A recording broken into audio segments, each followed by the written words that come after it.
Okay, this example says, find the area bounded by the graphs of y equals square root of x, y equals 6 minus x, and y equals 1. If I graph those three equations, y equals square root of x, the top part of that parabola, y equals x, 6 minus x is that line. This is essentially the same ones we graphed there a few examples ago. But now we're also saying and bounded by y equals 1. That's this. So the region that is bounded by those three, that has those as their boundaries, looks like this. And there's a slight problem. The slight problem is this. When I draw a typical rectangle, what is the top function? Well, the top function is, well, in this darker region, the top function is the parabola. And on this lighter region here, part of it, the lighter part of it, the top function is this line, which is the y equals 6 minus x line. The bottom, all across it, is y equals 1. So there's a couple of ways we can proceed. Here's the first way, is I can just split this into two areas. I'll find area 1 and area 2. In area 1, a typical rectangle starts on the parabola, ends on the line y equal 1. And so top minus bottom, area 1 is, let's see, top function is square root of x minus bottom function, that's 1.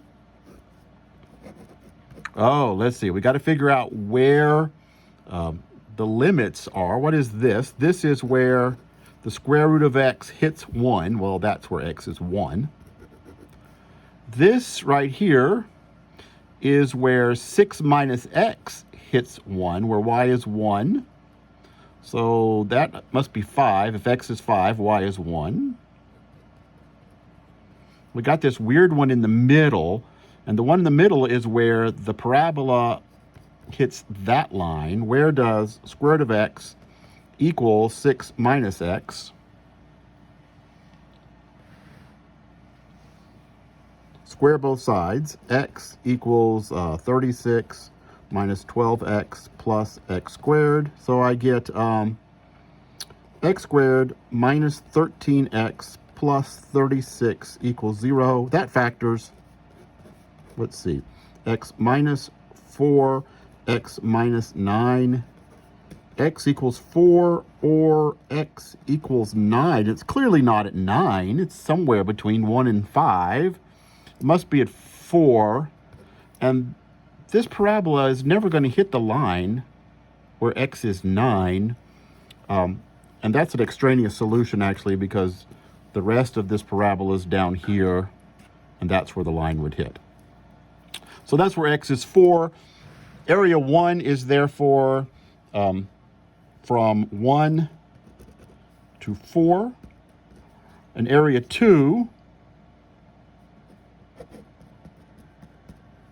let's see, a typical rectangle here has the 6 minus x line on top. Oh, I'm sorry, and the minus 1 on the bottom. I shouldn't have drawn that. Times dx. And I'm going to integrate that from 4 to 5. And then the total area of the region will be from, well, it'll be a1 plus a2, whatever those two integrals turn out to give me.